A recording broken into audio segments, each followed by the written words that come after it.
Welcome to the annual DEF CON convention. This meeting was held in exciting Las Vegas, Nevada from July 9th through the 11th, 1999. This is videotape number 43, Text Files, G Files, and Log Files, Remembering the 1980s through ASCII.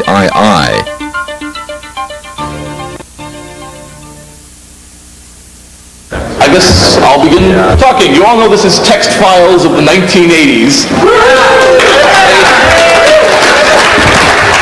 Should I talk with this or? Yeah, okay. Hey everyone in the hallway, you're missing an incredible speech by a master of ceremonies. No, it's not going to work. Okay. Anyone want to figure out which of these makes this stop feedbacking? Either one. The other one. Try another one. Turn on the microphone. Turn either one off. Yeah, that'll put the feedback off and turn everything off. I'll tell you where to put it. Did the schedule around, they just didn't tell anybody, and that's fine too. My name's Jason Scott.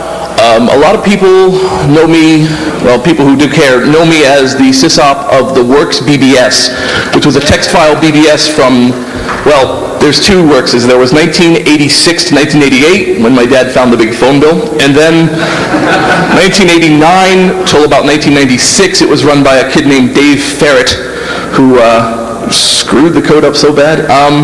And he ran, and that's when I think most people started to really learn about it. That's when it became a CDC board, and I was just kind of sysop emeritus. Before that, there was a golden of about 1982 to about 1986-7, where I was known as the Slipped Disc. And I can see by the sea of faces, yeah, I was forefront in your lives. Anyway, so yeah, but right now, the main project I do besides my regular job is working on a site called textfiles.com, which I hope some of you have browsed, or if not, basically what I've been working on is I'm trying to collect thousands and thousands of text files from the 1980s BBS scene and assemble them in a somewhat cohesive manner, separated by somewhat arbitrary topics with descriptions that will cause you to want to get to them. It's going along pretty well, and I said, what the heck, I'll go and speak at DEF CON about it. Maybe I can get some more people who are interested in it. And so today I'll be talking mostly a little bit about the site, and a little bit of reminiscing, and a little bit about, you know, why I really got into the whole business. I'm one of these guys who is really anal, which you find out if you went to the site. And so I have my speech kind of out in front of me, so I'm one of these guys who's going to keep looking down. I'm sorry about that, but I'll, you know, try to make eye contact as much as I can. So just to get an idea, to me there's a difference between having a computer and having a computer with a modem. It makes a big difference. So I just want to call out a year and go back down and just hold up your hand if you had a computer with a modem in that year. And we'll just go back, and I'm sure we're going to get some low numbers here. But anyway, about 1995, everyone who had a modem? Okay. 1994, okay. Let's skip down. 1990, okay. 1988, all right. More people came in 88. 1985, okay. Now we're starting to, okay. 1982, all right, okay. And a couple people apparently were on 8 BBS. 79, what's this? Okay, there you go, okay. Wi-Fi connected to a Unix server considered a computer? Well, yeah, well, I mean, it's a computer, but it's not... It wasn't local. It's out of my scope, you know? Like, it's, in other words, for me, what I'm talking about are like, you're a kid or a guy, you got a modem, you log in. Okay. It's actually one too. But yeah, I mean, basically if you dial in, because I mean, what I'm dealing with here are dial-ins. Well, that's not entirely true. I spend some time you serve. I didn't pay for it. I used to rant about that. $10 a frigging hour, and more if it was $1,200 bought. Thank you. So I used to go on. I used to go download all of Moira's stuff, download all the encyclopedia. I was a real jerk. Anyway, so basically, some people might wonder, or maybe some, why I got into textfiles.com. Basically what happened was, a while ago, I was kind of sitting around on my computer. I'm one of these guys who just kind of browses randomly for hours on end, and I suddenly wondered, whatever happened to some of those old guys I was used to know, and all the BBSs that I knew, and hey, I'll bet there's some really great site out there, and I can learn all about what happened and everything. So, booted up Alta Vista, stuck in Sherwood Forest 2, stuck in the history of K-Cool Dudes, stuck in stuff about Count Nibble, and to my surprise, there was like nothing. There was just this dearth. Occasionally, there'd be a little Frack magazine mention of somebody, but on the whole, it was like there was nothing. I was just astounded. There was absolutely nothing. So I went back to my dad's house, grabbed my old text file collection, and I started kind of building things up from there. And right now I'm sitting at about 18,000 text files are online. I've got 45,000 left to look at, and that's that I know of. There's actually a few people giving me CD-ROMs and 50 meg archives by mail, basically for me to sort through. And so it's actually, I've pretty much got my years set. I don't think I'll be doing much else this year, because it's really, important to me. And actually, oh, he's just saying hi. Hello. A lot of people might say, great, so you looked up Sherwood Forest 2 and you got nothing. Why didn't you just go back to Slashdot and be done with it? And for me, there was actually three main reasons why. Number one, I'm really into subcultures. I think subcultures are really fascinating things, all the different people. You have the people who know what they're doing, the people who don't know what they're doing, the battles, everything. And 1980s, especially, and even now into the 90s, there was this very special time that pretty much a vast majority of how this subculture communicated is digital and was saved. And if you know where to find it, if you get it from, garage, there's kids now, people like me and stuff, a stack of 5 1/4 inch floppies. In fact, actually, I brought one. Just in case anyone has never seen one of these, because they kind of phased them out. Look at it, it's flat and it's weird, and it's floppy, it's a floppy disk. And note that I also have the second notch because I wanted it to be double-sided. That was $143K a side on an Apple II. Actually more if you took out the... No, I did not pay the $45 for the disk density increaser that they sold in the back where you go ka-chunk, great. There's some guy in office supply who's living in, guy from the office supply business living in Aruba now. But anyway, yeah, I just went back and grabbed all my old stuff and put it up. And, a lot of people have that, and a lot of people do have this past. So that was one reason. The other is that I really like to read. I really like reading. I like just picking up lots of books and just reading them all. And for me, with the text files, I'm reading all this. Some of the stuff is really fascinating. Yes, some of it's really badly spelled and boring, but even then, when it's a rant by some kid, he's 13, and he's talking about he's the master of the universe, and this other kid, he sucks. All he ever uses is a Commodore 64. He is a dork. I hate him. Don't pay attention to him. He's not elite. You can't buy that kind of drama. So I actually do honestly enjoy this stuff. This isn't a means to an end. It is the end for me. It's basically what I like. And the third one, which is actually the more emotional one, is that it is my childhood. I was born in 1970, and my father gave me my first computer. It was a Commodore PET, which I actually still own, rocking 8K of memory. Yeah. Cassette drive, and the little 5-inch screen that's kind of not happy now. IEEE port. The IEEE port, yes, which I never got to use because I had no idea what the hell that thing was. It was just the thing. But you could flip it up like a car and put a little car hood thing, and the thing was flipped up, and there's your board that you can't do anything because you're a foolish kid. And then we moved up to an IBM PC XT with a 2400 baud internal modem, which Dad took from work. Not bad for you two. It was good. I was Mr. Elite Boy. People forget the baud wars. People forget these people back when it was like, dude, we're 2400 only. 300. Well, no, the thing, 2400 only. they weren't going to let the riffraff with the 300 baud acoustic modems on. They wanted it, 2400. You wanted to get those couple dozen characters a little quicker, especially good for wares. I think that continued up. I don't know if it actually made it up to 28.8, but it definitely made it up to 19.2. That you had 19.2 only trading boards. I think after that, pretty much everyone had it, so it really wasn't that elite. You raising your hand for something? No. It did happen for a while. Good. I like being corrected because I'm being a historian, and if I sit there and go, yeah, it was this, if I read it out of Stephen Levy's Hackers or something, and it's just kind of sitting in my mind and it's complete crap, I want to know.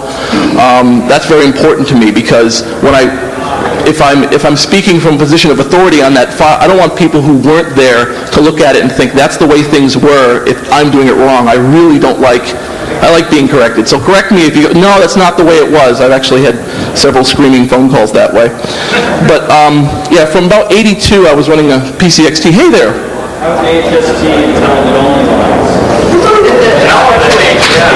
I missed that, but I do know what you're talking about. Like, I did see it mentioned on things. 16.8 HST, that was the last shit. That was a 16.88 HST. Yeah, see, that's the thing.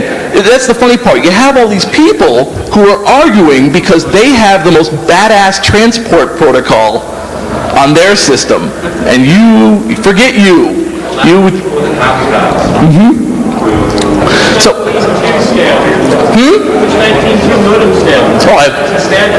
well, that's the thing. I mean, I don't know. But I mean, okay. Yeah, so what I call the minefield of history there is that people, when people speak from basically from a position of authority and they're speaking about this is the way it was, especially in a published medium, I don't like the idea of someone being turned off. They read 5, 6 files and they're like, no, they read my descriptions like this guy has no clue. And I like to track people down. A lot of people from that time have come to me and I've said, is this how it was? I'm just an interviewing guy, hopefully asking them questions that most of them really didn't expect to be asked, which is kind of nice. Most of them are like, oh, that's the old stuff. So just to clarify, when you say text file, especially the people who were born in 85 and so on, who like are here now, you say text file, they're like, yeah, great, what? What's a text file? Who cares? It's not a binary file. That's great. So I just want to define what a text file was as I see it. The way I see it, when BBSs were around, you had BBS messages on some that other people saw. And you had files. You could upload and download binary and text files. And some people had fax. Granted, many of them illegal, but they had facts or stories or something that they thought was more important than the board they were on particularly, and they had something they wanted to pass on way down in the Apple subboard somewhere. It was some file, some hack, some story, some exploit that would basically had to get out there. So they would write it as a text file, put it up into the file section, and people would download it. And so when I say a text file, I'm talking about, and so you get into the classic text file, which I want to mention. A lot of people call me old school, and I don't particularly like the term because people seem to use it for everything that they weren't a part of. And I'll go on, I'm browsing a lot of sites, and people will go, dude, I remember old school, 92. Back when it was just us and the VGA cards. And, and they're being honest. I mean, it's 7 years ago. Of course it's old school to them. Somebody suggested classic. So I don't know, maybe I'll use classic from now on and say I was a classic hacker. But once again, then you got guys from the 60s calling me an embryo, and that's about that. But for me, the classic text file, I don't have any slides, but if you can imagine, basically if you had a text file, the classic G file, and G file, as far as I can determine, comes from Apple software that had general files where you could download, and they would stick all their text files into the general file section, and everyone started calling them G files, into T files, and then people started adding Z's at the end, and it all went to hell. But for the standard text file, you download it off the DEF CON BBS. It's 64. It's a 64K app. We'll actually have a BBS ad where the guy proudly claims he's got an Apple II, 48, got the 80 column card in. He's got 2 Apple II discs with Maxell diskettes. This is part of his system features, is I'm using Maxell diskettes in the disk drive. Anyway, so you're on the DEF CON BBS, and of course you just want to get on, so of course you're constantly breaking into chat, and Dark Tangent gets up from watching War Games and lets you on. And you go right to the file section. Screw the BBS section, it's just going to be more kids. So you go right to the file section, you get this big, you download one, how to hack DEF CON. And it's got a big square at the top. It's got this big text graphic square made of equal signs and dashes. Later, you get ampersands and stars and stuff. And it says, how to do it by Nightwing, or, one of these incredible names that kids used to come up with. Just the Mad Phone Man, Skate the Skinhead, Biok Agent 003, of the Knights of Fargo 4A. I heard the reason that they were called that, and this may be crap, but this is one of those stories that kind of goes up. I'd love to be corrected. Supposedly the Fargo 4A group were a group of phone freaks who one day connected to Fargo's main center for their directory assistance operators on Alliance teleconference, which I'm sure they didn't pay for, and using a bunch of keyboards, so just like talking on the phone like this and saying, look, we're over at this office and we're doing this and we want to, it's very important, and just social engineering these people. They convinced them that it was a test day and that, the other center will be taking over for the day, so we wish for you to go home so that you'll, because we have to do some testing on your equipment. And they did it. And supposedly that's what it was. They were blown away. They got them all to leave for like a few hours, and there was no directory assistance in Fargo because they were all gone home. Anyway, that's more about Biok later. But so yeah, you have the big old huge square with the text graphics, and then right underneath it the disclaimer. And you have the classic disclaimer, just, the author will not take any informational purposes. That's a little bit big for these kids. The author will take no responsibility for this file. It was like boilerplate, Now, I don't know of any cases where that ever came into play. I mean, maybe I missed one. Oh, do you know of one? The methamphetamine how-to in one of the earlier crack issues caused a bit of a... But what I'm saying is, yeah? Death Veggie was actually, there was a text file on Facebook and Anarchy for Fun and Profit. That's it, yes. And except his disclaimer said that he actually took responsibility for everything that was done. Right.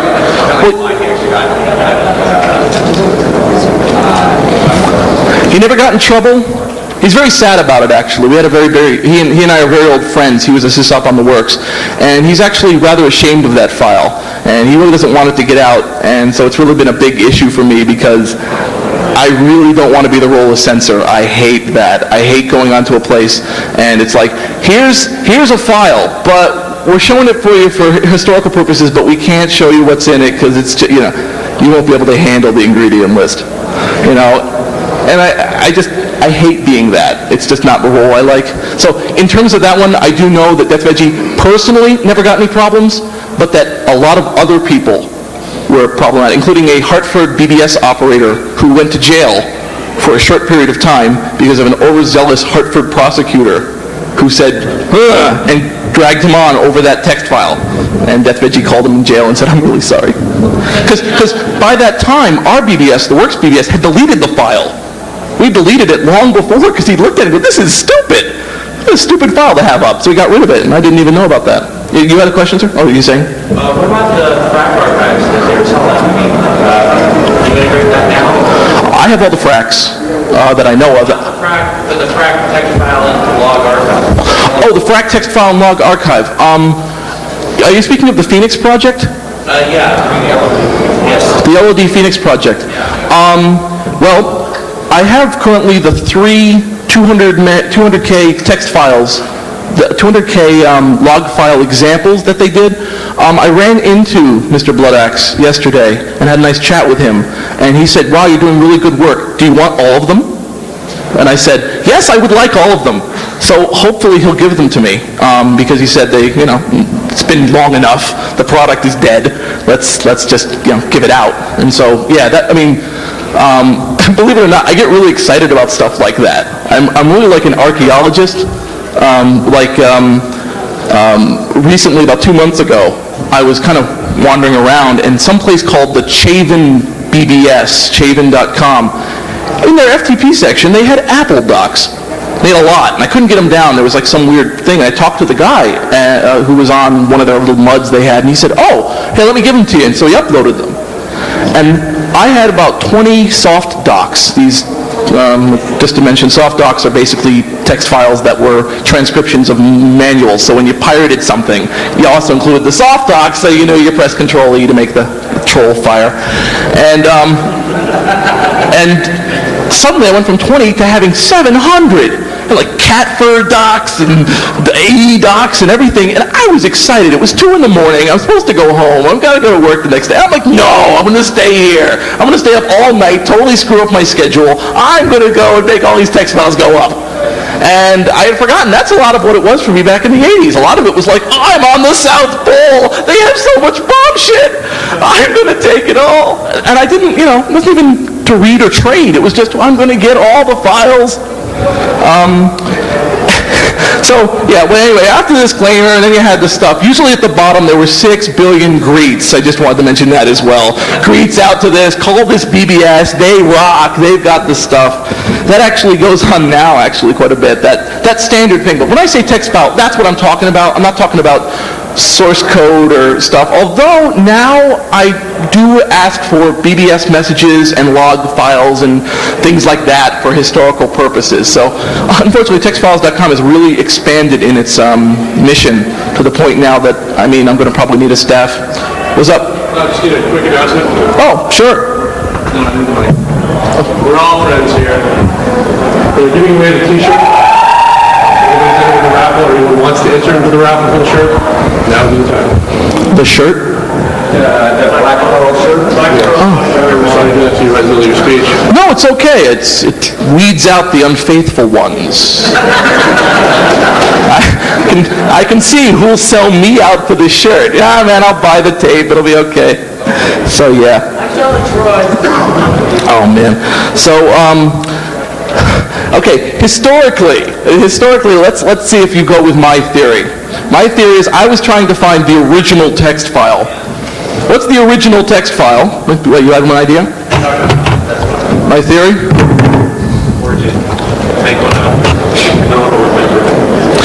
This book is called Steal This Book. It was written by a gentleman named Abbie Hoffman, who also went by the name Barry Freed when he was running from the government for several years before he let himself in. The book is basically a call to smash the state. It's basically a list of ways to rip off the system, rip off the bell, rip off telephones, rip off supermarkets, get printed for free, go out and do stuff. And the thing with Abbie was a really funny guy. This was a Chicago 7 dude who brought that pig in, and he was, he mentions in the book that, there are people who know theater without politics, or politics without theater are doomed in both. And that shows in a lot of his stuff. He has this real, just a really light attitude about the whole thing. Hey, we're going to smash the system, yay. And like I said, a lot of people think Abbie makes them cringe and horror and stuff. But interestingly enough, Abbie was part of a small part of a little zine called the Youth International Party Line, which was a newsletter of the Yippies, the Youth International Party. And it was basically very political, but it also had a lot of things on how to rip off the phone company. Big thing back then was the war tax that the phone company was actually taking an extra little tax to pay for, I think it was the Vietnam War, it might have been a different war, maybe Vietnam. And then the war ended and it didn't go away. And everyone was like, we will get free phone service because of this. And you actually see a lot of that, you see that stuff with like touch tone, and they still charge for touch tone even though it's cost them less to have touch tone. Right, they charge for stuff that it helps them. So, but anyway, so this Youth International Party Line, about a lot of the stuff was basically these text files on it about how to do different things. The phone code every year. Hey, let's get the phone code out. And yes. I'm so sorry. No, it's okay. One other piece of business. If anyone is interested in working for the NSA, several people have asked, several people are afraid to give out their information, please come see me at some point during the convention. I will make sure you are taken care of. The best part about working for the NSA is you just think you want to, and they'll come to you. I think I'd like, oh, they're here. Thank you. Here's my resume. We know. Anyway, so he went from Yipple, and Al Bell, who was his co-editor, said, you know, let's really go for the technical side. And Abby was like, no, let's go with the political side. So Al Bell broke off and started TAP, the Technological Assistance Program. And some people, I hope, have you heard of TAP? Was there a TAP, a general? Okay. Really? Is that it? You haven't heard of TAP? Huh. There's a guy named The Fixer, freaking.iscool.net.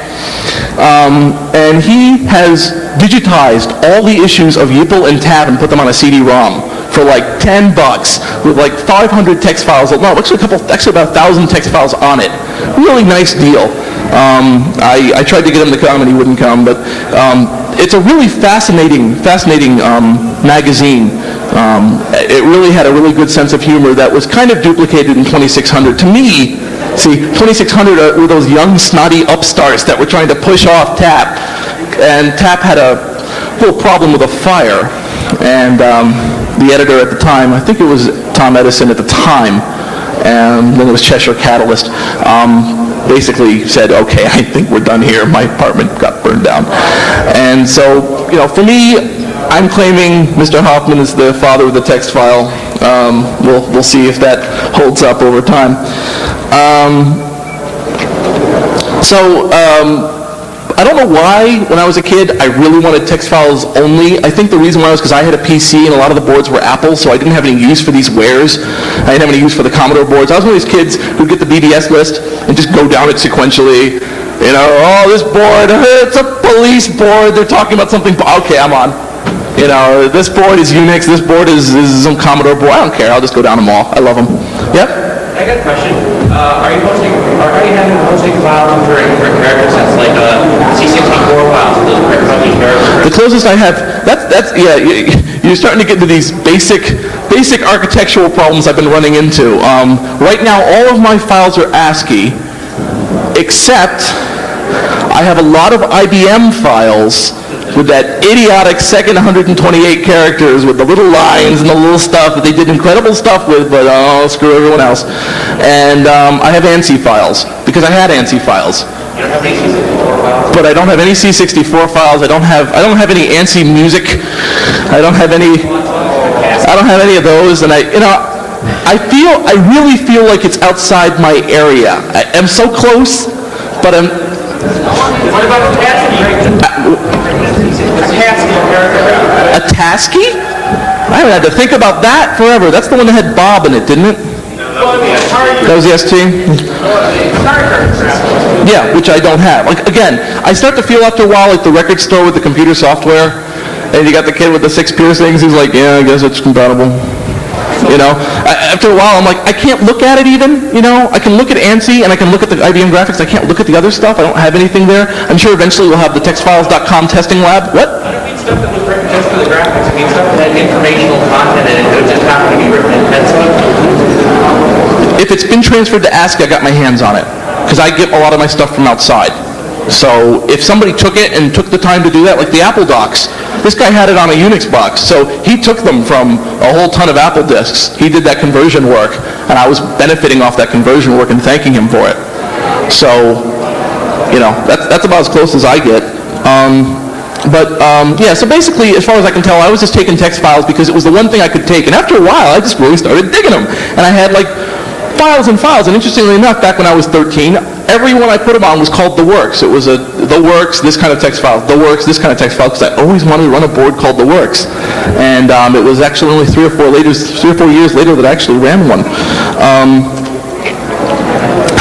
So, just to mention what some of those BBSs were, I'm just going to grab 3, because, I mean, I called hundreds and hundreds. Some of them just sank into obscurity after seconds after I went on them. Some of them, you know, I was on for years and years and I absolutely loved. First BBS, you never forget the first BBS you were co-sysop on, when the guy gave you co-sysop access and you were helping to run the show. And for me, it was a place called the Restaurant at the End of the Universe, very original name. And it was run by a gentleman named Mr. I.O., who one day named the place to Outland and renamed himself The Outland. And he was a member of a text file writing group called the Neon Knights / Metal Communications, who were a group of metalheads. And I was at his house once. He was in New Jersey, and I was at his house once, and the Blade and the Battalion came over. And these kids, and, you know, I grew up in Westchester, New York, which is not exactly the hood. And so I never saw much of anything. I was like this quiet little kid working the thing, and these 2 kids come in. Blade was a little short, but the Battalion was just this big guy, jean jacket, smoking section, just super Supremo Metallica shirt, and they were just like, ugh, talking to this, you know, talking to the Outland, who was a clean-cut punk. He was a very tall guy, and I'm like, kind of worried. I mean, these guys are huge, and they looked over, dude, computer's free, and they run over. And they're typing away, oh, we're dissing this guy and stuff, and I was just blown away. That was when I first really started to learn that there were a lot of different people. You see that here. Unbelievable groups of people around. But basically the Outland, who was this clean-cut kid, would write some of the most heinous files. I think one of his more famous ones was How to Kill Santa Claus Dead. Followed by its sequel, How to Kill the Easter Bunny Dead. His how-to dead files were very popular.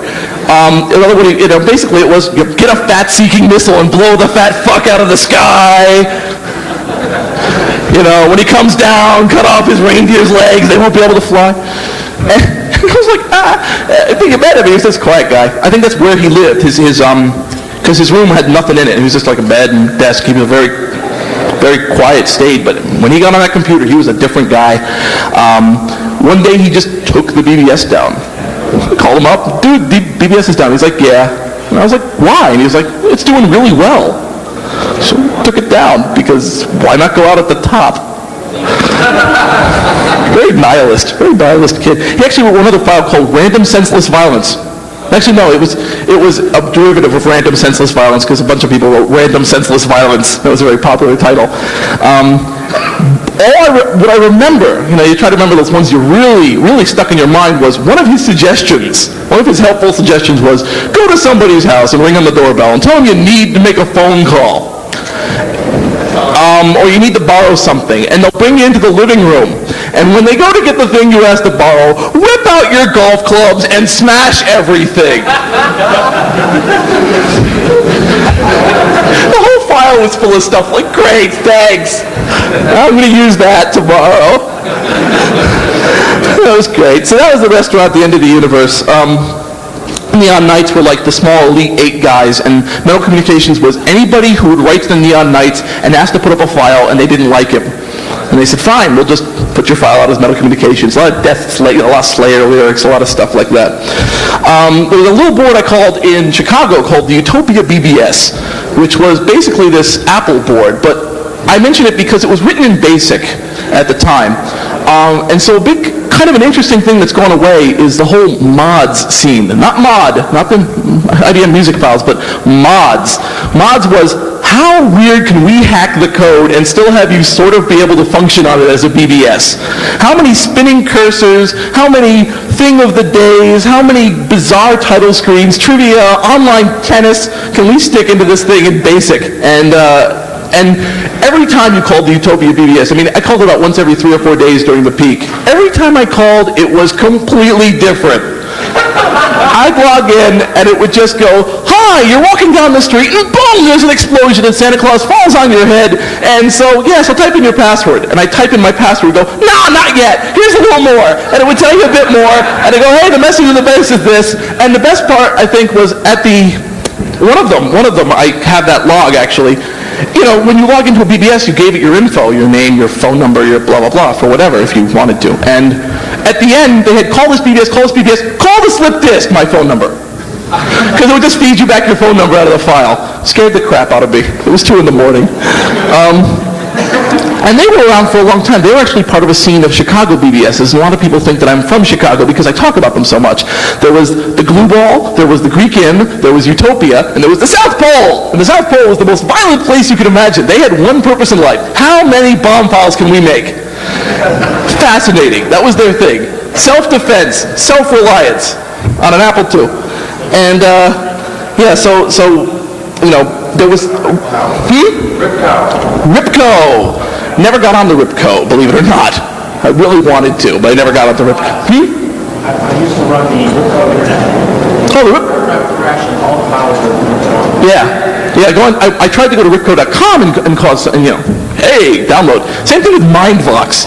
Boy, there's Atlantis for you.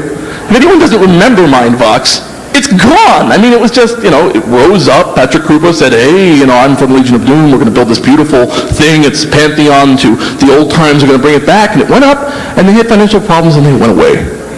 And if you go to their site, it's like blank. Sorry, nothing here. Go away. Very, very sad. But they're going to give me stuff, so I like it. But one of the best parts about running text files is getting letters from people who were there. And they look for their own handles, and they find them on my site. What I wanted to do in the first place. And they go, oh! And there was one guy, I thank you so much for what you've done, for I was Barney Badass, creator of the B files. He created a file where he complained about the female companions to Doctor Who. It was called Tits on the TARDIS. I have that file, and I have his other one, How to Run a Bitch War. Flame War, but he called it a bitch war because it was a B file. So it was Barney Badass's bitch war B file. And he went on, I found out, somebody mentioned a story to me that he went on to join a punk band that only had one release in Germany, and then they used that song for a Minute Maid commercial, and they got a whole bunch of money, and they just retired, and that was the end of that. And now he works for a record company in Chicago, and he's a happy guy. So it was like, wow. You see, that's what's missing for me, I guess. You know, even though everything, a lot of the stuff is, maybe not illegal, but a lot of the stuff involves illegal acts or stuff, somehow you still want the curtain call. You still want to, like, I was Black Agent 003, thank you. You know, and that was the guy. That's great. You know, and you want to do that. Even here, you know, you're like, oh, I heard all about Kevin Paulson. And there's Kevin Paulson. It was, you know, he's there. Hello. Hi. That's great. You're a great guy. That's great, yeah. You know, that's great stuff, you know. And unfortunately, that's not always realistic. That's not a very realistic thing. You know, some of these people just drop out. I'm thinking of, for instance, Krakowicz, who was one of my favorite guys. He was this Apple II game cracker. He basically cracked Apple games so that you went from being able to, you couldn't copy it to, it's a file, thanks. But he wrote text files. He wrote text files about everything he was doing. It wasn't just, yo, we're the Apple Mafia, screw you, we made it, it's ours, we rock. He said, yeah, I did it. Here's how I did it. And he did things like build cards for the Apple II and break into the program and rewrite the contents. And he told you everything he did, and he wrote it neat, and he would just send it out. And that's a great kind of guy in any place, you know, because a lot of people, they just go, yeah, I got talent. You know, I think Dildog is very similar to that, actually. He's like, you know, hey, yeah, I did it. It was great. Here's how I did it. Thanks. I'll be off here doing other magic. That's nice. I really like that. And you know, oh, the third place. Okay, I actually want to show you hands this one. Who remembers Sherwood Forest 2? Yeah. Okay, 3 people. Oh, man.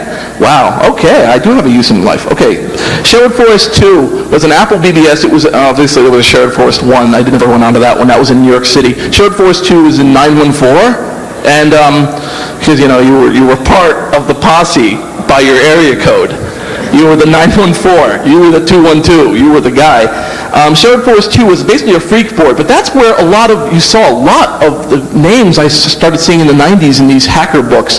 You know, like the Legion of Doom and, you know, Lex Luthor. We're doing this in 40 columns. So you had an option when you posted messages, you put them in a square. It would put a square around your message. That way people would have to see it. And I have some logs from that. They're just great. They're just these things. I need Karateka. That's it. I need Karateka. Send me mail. Hey, I want to pass on a Karateka story because I know the guy who made Karateka, Jordan Mechner, who's actually, his brother went to my school. Supposedly, again, hasn't been proved to me, but supposedly Jordan Mechner programmed Karateka so that idiotic mountain in the background, when they're going back and forth, you know the image in your mind's okay, guy's going like this, going in the thing, and the back is the mountain. Well, supposedly, it had a little random number generator, and 1 out of 100,000 times, the mountain would explode. It would actually run lava and go boom. Why did he do this? So a kid would be playing it, and it would go boom. And he'd call his friends, guys, it blows up! It blows up! Watch it! It would never happen again. He could never prove it. He'd go to his grave and play Karateka, and it would never happen again. So I can't verify that story exactly. Jordan Mechner's actually gone on to do some really neat stuff. Prince of Persia and Murder on the Orient Express, which tanked but really rocks. Hey, great guy. His brother was the model for Karateka and Prince of Persia. He took 8mm film and would follow him in a car while he ran, and then he just traced it pixel by pixel on his parents' projection TV. Wacky. So anyway, Shared Force 2 was basically this big freak hangout, and it had Bioc Agent 003, who, like I said, Bioc Agent is probably one of my top 5 guys I would just love to meet just to go thank you, because most of what he did, most of the stuff was these 40-column uppercase lies at the time. You know, a lot of it was like made up. A lot of it was like, well, first you got to get the code to Cosmos. Thanks. And he was the guy who wrote 80-column, properly spelled, the basic telecommunication series, 1 through 7. 1 through 7 was supposed to be an 8, 9, 10, never came out. And they were just these well-written, here's everything about payphones. Here's how they work. Here's what it's about. Starting everywhere from like how the operators do things to how it works to what it does. And he just data dumped, and it was really nice. And he wrote a bunch of files. He actually transcribed YPL #1. He wanted people to know about YPL, and he transcribed #1. I have it online. And he wrote a bunch of stuff. I asked him his age, because I'm an inquisitive little jerk, and he was 17 when I was 14, so I'm 28 now, so he's probably about 31 somewhere, doing something. I've never seen him online. I haven't seen any reference to him. I think I've almost tracked down Krakowitz. I tracked down Count Nibble, who was a really talented guy, who wrote the Count Lager series. He wrote Fun with he was the guy who wrote Fun with Random Senseless Violence, Mr. Shim, Your Briefcase Opening Pal, and a bunch of other stuff like that. His trick, because he wrote incredible stuff, it turns out the guy was in college. When everyone else was like they were all 12 and 13. He was in college, and he was bored as crap, and he was just writing these incredible things and these discographies and everything. So now he's like in his late 30s, and he's bitter. You can't really talk to him about much about anything. I try to talk to him, he never returns my messages. But he did take my text files and did refer to me as a link that says, if you're into this kind of stuff. I'm like, well, thank you. Anyway, so Shared Force 2 had level 1, level 2, and level 3 access. Level 1 was like you're just there, you can't really post. Level 2 was your regular use. Level 3 was elite. Level 3 was really elite, and you had a choice. You know, either you were given level 3 access or you could buy it. I bought it. It was $10. I was told by someone who knew them that I was the only guy who bought it. He like called up the guy, what do I do with this? Some idiot said that then, but they gave me access because I really wanted the text files. There were always upper level text files they want. Bye. So I took all them home. When it went down, it wasn't by its choice. Somebody came in and said, you're done. It was actually rumored to be a sting board by the end. That was a big thing. Sting boards. They were boards run by the cops, and they're going to bust you and ask you for wares and stuff. But while I was preparing this speech, I looked up and I said 914-359-1517. Because you dial it so many times. It's 14 years later. I'm like calling the number right out of my butt. You know, and it's really amazing how the brain works that way. You just, boom! You know, because you just remember the name so much. Oh, and the third one, Dark Side of the Moon. Now, Dark Side of the Moon was trying to describe to people what the pull of the Dark Side of the Moon was. It's very hard. The humor was very hard to explain to people. But when you went there, they had a little opening screen that just said, Dark Side of the Moon, home of peace, love, and strudel. Their phone number is 408-245-SPAM. And this was like in '84. And they were an AE line. They were an ASCII Express line.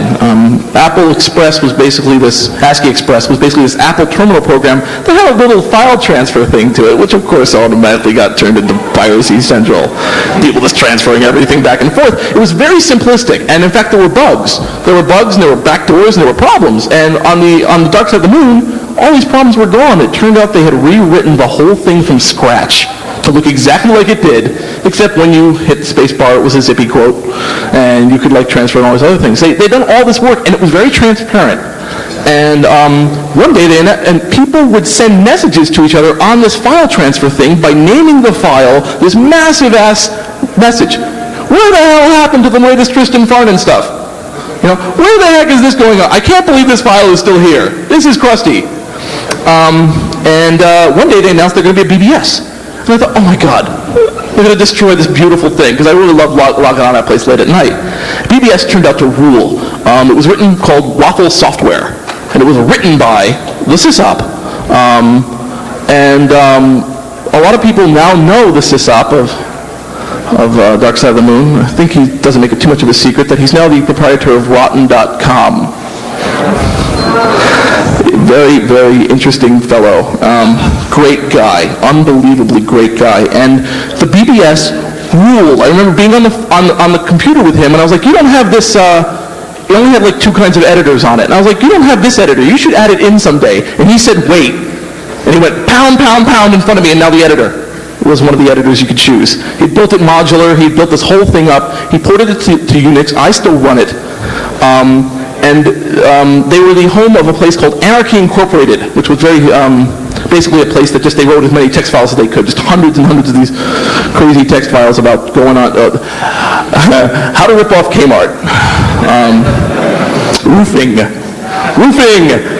going on the roof, how to do it, how to make bugs break dance, I think was one of by Daredevil.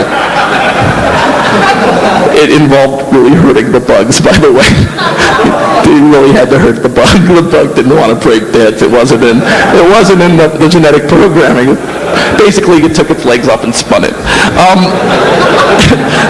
But they were always, you know, that's the thing. A lot of these text file writing groups, they were always writing really, really cool things just out of their heads, just spouting. And you see that a lot in groups like CDC. You know, CDC was a text file writing group for years and years. They're becoming known more as an applications development house. Security consulting firm. But originally they were text file writers. They, you know, wizardry, docs, and gerbil feed bomb, and how to do this and that. And a lot of the files have that really kind of, how to, you know, basically like a lot of really funny files. In fact, one of their files is one of my top 100 text files. The CDC number 200, what is it? The CDC number 2, higgly-piggly, big fat henacious, mega maca delicious, you can't even come close to jump back, K boom boom boomity boom file. Great file. You read this thing, if you came from that period, and they make references to A lines and BBSs, and that's actually where the legend of Demon Seed seems to have come from, the glorious, massive monster truck that will destroy you. Rumored to be somebody who was so elite he became one with the network. And people who are lamers will die and have monster truck tracks across them, and nobody will know why. It's great stuff. I mean, there's this whole mythology that these guys build into their files. There's other groups I have. What's really funny is when you have a text file writing group that goes on for about 15 years. There's a group called UXU. They're in Sweden. Yeah. I found that they have like 700 files. Yeah, I never heard of them. Boom, I got 700 files. File like number 600 is like, I'm in my apartment, and there's this family that's moved in upstairs, and oh my God, they're so loud. And I don't want to leave the apartment because it's a good rent. And it's really sucky. I don't know what to do. They scream all the time. I don't know what's up with the kids. That's the file. They pushed that one out. That was their new release that week. They're like, wow, you are old. You are so old. Yeah, so anyway, so, in terms of textfiles.com, in terms of a couple of files that I had here, I have one called Variable Pitch Frequency Generator, or How to Annoy Your Teachers, written by Captain Queeg. I actually built this. Actually, I hired a kid to build it. I had no idea how to do this. I hired it, and it worked. It worked. I don't recommend, but one thing actually, there's a lot of bomb information on my site, and it's always been a big issue for me because, I've had people write to me, you will cause people to die. You will be responsible for their deaths. I want you just to know that when you go to bed at night. And I actually got that one guy, I got him to, by the way, you get some of the most amazing email when you run a site like that. Dude, your files are so old. Get some new info. Thank you. Some people write me text files. They send, one guy sent me mail, one paragraph. Dude, so I got a text file for you. You can imagine me meeting this guy at a con or something coming up, and dude, I got a text file for you. Here's how to get a free haircut. You go into a hair salon, and you sit down, and they cut your hair. So when she finishes, get up and walk out. Because she's going to be some small chick. She can't stop you. So can you put this up? Thanks. I think glorious people just, they're touched by it. And also, I just wanted to mention one very special text file. It's a posting. If you answer a trivia question correctly, you could post, and everyone would see the post that day. Like, wow, I answered the trivia question correctly, and now I have all the time in the world to post. I will do whatever I want. I haven't posted in a long time here, except for this insult that I put in a user bulletin that originally went to the setup of Metronet. But the main reason I haven't posted is because I don't have much to say most of the time. Gotta fix that. I want you all to know I have buffer messages, and we'll edit them and send them as G-files later. Ha, ha, ha, ha. I have fucked with the BOCES system before. I reprogrammed the GIS program, my school's password to say fuck you, and you ran into it. Must have scared some student shitless. I have also been tapping into phone lines, spelled F-O-N-E, with my trusty testing phone that I ripped off a Ma Bell repair van. I break into conversation and say, this is AT&T, you are no longer a preferred customer, so you are going to cut off service, motherfucker. Scared them shitless too. Need a Visa or MasterCard number to buy a new computer. Will trade. Send email. This is me. I wrote this when I was 13 years old. Thank you. I'm mentioning this because there's a lot of kids you run into now, the so-called script kiddies. Where's pups? I see a lot of terms like that, and where people are just going like, oh God, he's young, shit can. And the problem is a lot of these people are just us younger. And when you're young, you need juice. You need the Mac. You need to be able to go to your friends and go, look, I can do this. I'm with you. I'm cool as you. I can make this happen. And that makes a lot of people say very stupid things in public places because they want to let everyone know. I mean, basically that thing is a big cry for help going, everyone love me on this BBS, please, because I damage things. I could be your friend. Need credit card. Used to be people would post credit cards on BBSs. What's up with that? Thank you. And the point is, I'm just saying, people get better. They do. They heal. They learn. They learn that you don't always have to claim you took down the internet for people to pay attention to you. And so at DEF CON, I didn't really, I didn't get a chance to cross-pollinate with a lot of people. I mostly stayed with my friends because, hey, I haven't seen these people in years. But a couple times I tried to talk to people, and it was like, and I tried, but I'm really trying to willing to, and I'll definitely be here next year, and I hope more of that happens if I can. I don't know if DEF CON could really make some sort of a set up for that, really, if they could make up some sort of a way for people to just go, hey, hi, I know I'm 40 years old and you're 2, but we both really love computers, and that's really cool, and, fine, you want to blow shit up, and I'm working for some ISP, but I understand where you're coming from. I hope there's more of that. There's probably some of it going on, but, anyway, so, let's see. You don't really want to know about other subcultures. There's a subculture, the subculture. A lot of people say, one of the themes I get from people who are my age is basically, man, things have really gone downhill. Those were the golden days. We had everything. Things were great. And the fact is, believe it or not, I don't believe that. I think things are better than they ever were. There was actually, I think, Douglas Rushkoff, and they said, when was the best time to live? And he said, right now.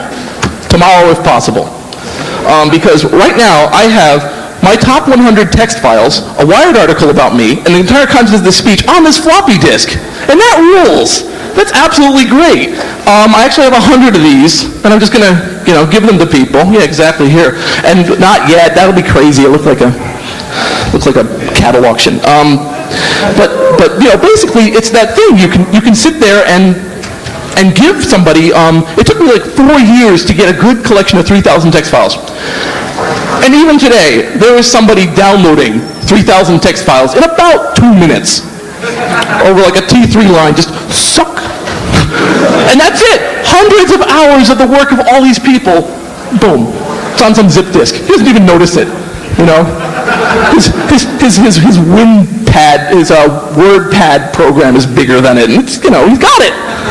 He's happy. So, for me, technology is just getting better and better transport mediums. I was so afraid that all this text files from the 80s and the 60s now, I got 70s text files, 80s text files, a bunch of 90s text files. I have an entire alt drug section, which I'm not too pleased about, but it was in some things, so I figured they thought they were in the 80s. So,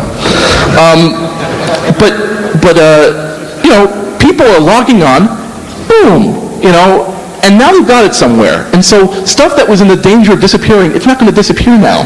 I did my part. I was the schmuck who said, okay, look, everyone here, it's back again, take it. And it's digital, right? So put it everywhere. And I love that. I just give it away free.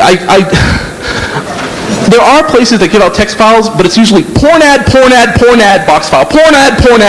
Click on the porn ad, look on the third page. There'll be something luscious blank. Type that in and maybe you can get another box file. The urine box plans.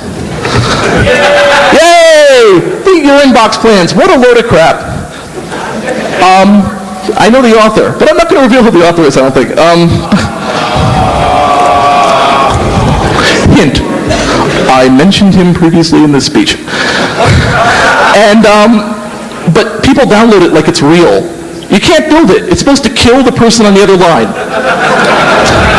People don't read it. It says, you can make the other guy know. And there was another one called the Blotto Box, run by Blotto. Oh, wow, everyone knows what the Blotto Box is. That's great. The Blotto Box was one of the only boxes that required a Honda generator. You were supposed to hook the Honda generator up to the central office and run like a motherfucker as fast as you could away from the large globe of fire that was behind you.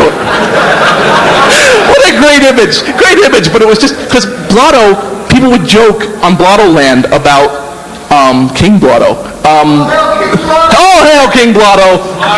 Weird ass guy. People would go, oh, there's a Blotto box. Oh, we're going to Blotto box him. Oh, let's get the Blotto. Big joke. And someone said eventually, where's the Blotto box? I want the Blotto box. And, someone wrote the file, which was essentially, it destroys an entire, local exchange. So, they claim area code. What, the area code? Ooh, it's more potent than I thought. You could take out Utah. With a Honda generator. That's just hysterical. And some feds took it seriously. What? And some feds took it seriously. I read an article about them actually taking this seriously, charging him. So they took down some guy's board, and they charged him with information on how to destroy area code. Right.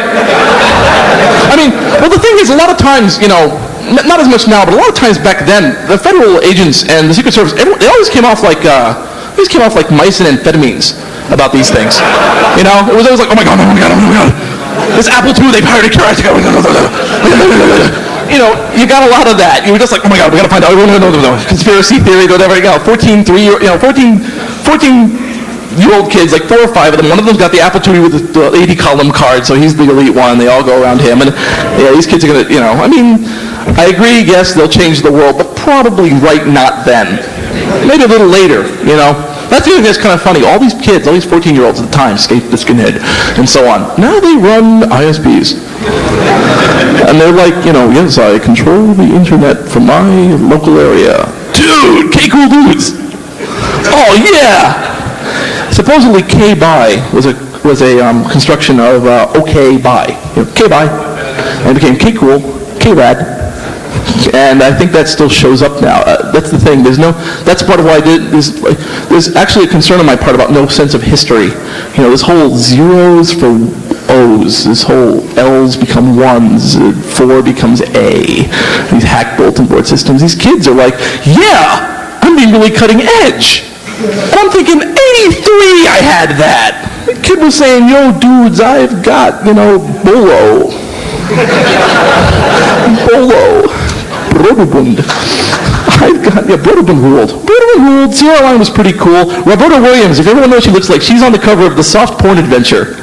She's the one on the right in the hot tub. So, yeah, anyway. Yeah, good references. I see everyone's with me there. Oh, one other file that's worth noting I didn't put in here. Sex with Satan by Psycho. It was actually so popular that CDC just took it because it was great. This file, this is like one of these classic files that, you know, I'm here and there's senators here and they go, why are you distributing this? And I'm like, historical perspective.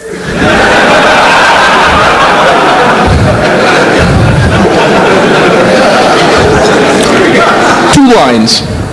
No, 3 lines. She tied me to the bed with these handcuffs she had ripped off a fucking cop. She proceeded to spank me and kept calling me bad boy. Then the little info took out a lighter and set my cock on fire and told me not to smoke. Oh, those were times of majesty. Where have they gone? I believe this is the file that caused Geraldo Rivera to call CDC a bunch of sick bad. They didn't even. They were distributing house at that point. You know, they were distributing it along. What? Are you calling me a bad name? You are calling me a bad. I'm sorry. Don't be sorry. Just don't do it again. Okay. Well, no. See, the thing is, I have nothing but extreme respect for this. Like, I respect because it's very funny. It's a very funny, sick file. It's a wonderfully funny, sick file, and it's really entertaining to read. But it's one of those things where decontextually, I have a lot of problems with. There's, you know, like I think I mentioned before, I won't censor. I'm really not into that. I don't want to take away your right. Yeah, well, yeah. But I mean, it sounds very hokey and crusty and constitutionality, but basically it's because I don't want to be the guy who says, no, you're not ready for this. It's not, you know, it's not my place. I'm trying to be like, hey, this is what I think it was about.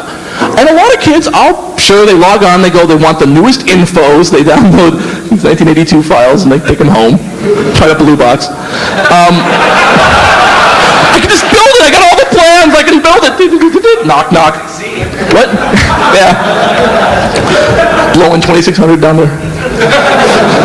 Not working. Not working. But yeah, no. But what was that? Oh, anyway. No. So. I just can't see myself in that position, and it's caused me a bit of problems. There's a file on there called the Jew file by a gentleman named the Jolly Roger, and I'm ashamed of the file. I really hate it. I don't like this file. It's a really abhorrent thing. It's just a big old racist rant, and you know, it's just like it's horrifying. But I put it up. I call it a racist rant. And hope for the best. And I hope someone doesn't go to it and go, you're a white supremacist. You know, they start thinking, I believe in everything on the site. I'm not. I'm a librarian. I'm essentially a librarian. So just one other point I wanted to make. I'm pretty much wrapping up here. I'll take questions quickly and, you know, that kind of stuff, which I'm sure. Why are you still up there? But I just want to mention, because I actually have some of the crowd here, being somebody who's seen things historically, there's a thing I call the hammer. And the hammer is basically this force, the forces, because when I'm working with this files now, I see them again. I see files about people talking about bad things that happened to them. And there's a thing called the hammer, and I'm not demonizing anything here, but to me the hammer is when the press, often, or mass media or stuff say, there's something really bad going on here. And that's when, you know, the shadow of the hammer is over you, and then the hammer lifts when the public says there's something that has to be done. We've heard there's these horrifying things happen.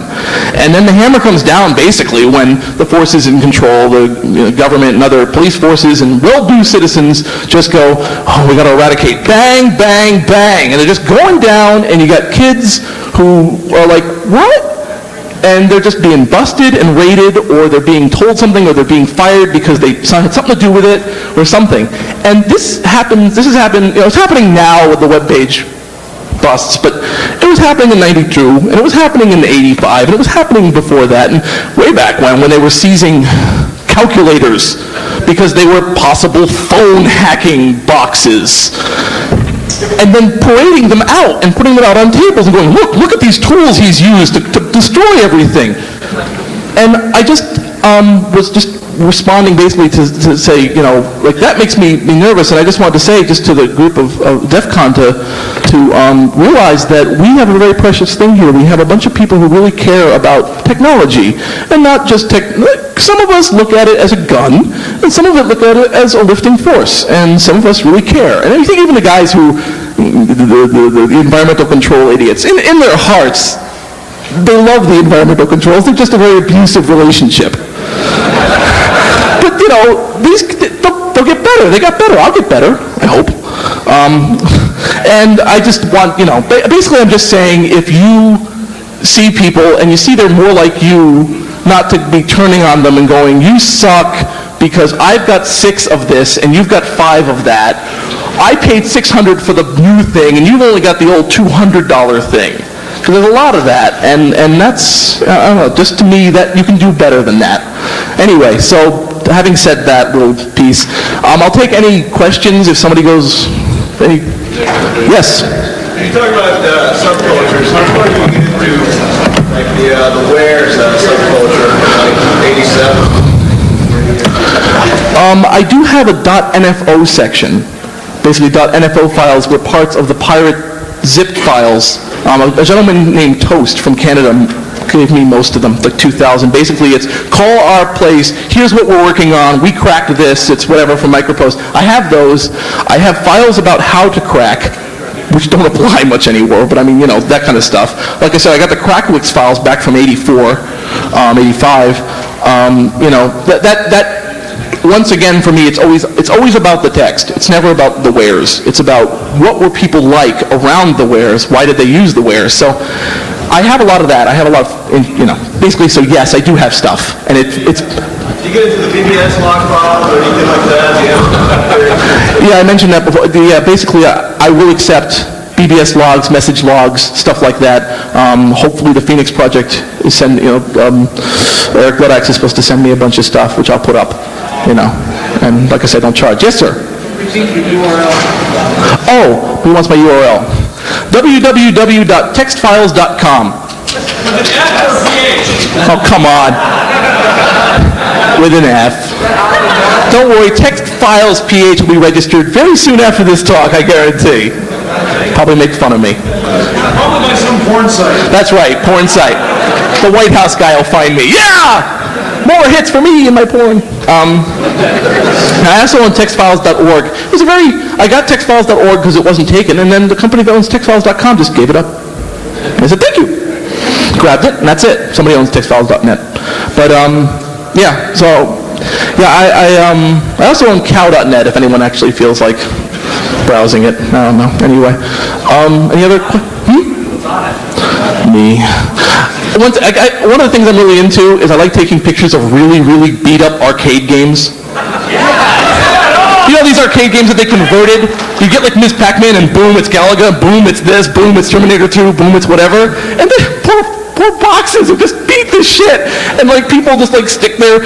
I got one box. I mean, it looks like someone took a flamethrower to it. It must have been in the most amazing bar with the most amazing chain smoker, just like, oh God, oh God. I mean, it's burnt.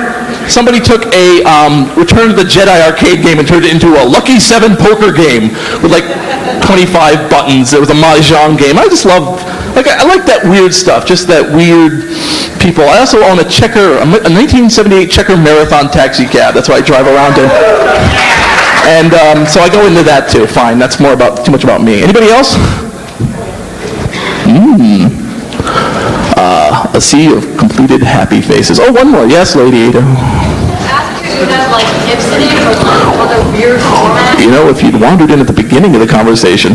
But no, basically, I'll go into that very quickly. Once again, it's not my area in terms of like, I have ASCII files. If people have converted things from other formats to ASCII files, like EBIT to ASCII, I have ANSI files. I don't know quite what to do with them. I just have them. There's another site, and unfortunately, I don't have the link. I have a number of sites who I really respect, sites who have really comprehensive, cool things. There's an ANSI group who just kick ass. They wrote a CGI program that converts ASCII into GIFs. So you can just look at them. Don't need anything, just look at them. There's another guy. You've caught a Fed. You've talked to the wrong guy about it.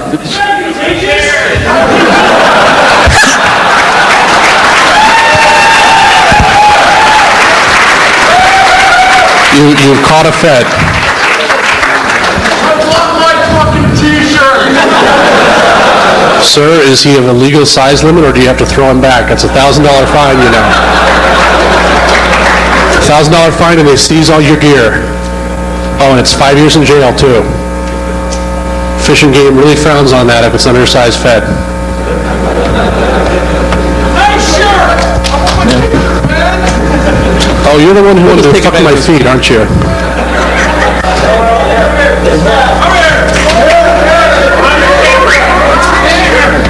Just, if you don't want it, give it to somebody who cares. They did pay for them. Behind the camera. Let me just throw it. Where's the Fed? You're the Fed? You're not the Fed. You're the Fed.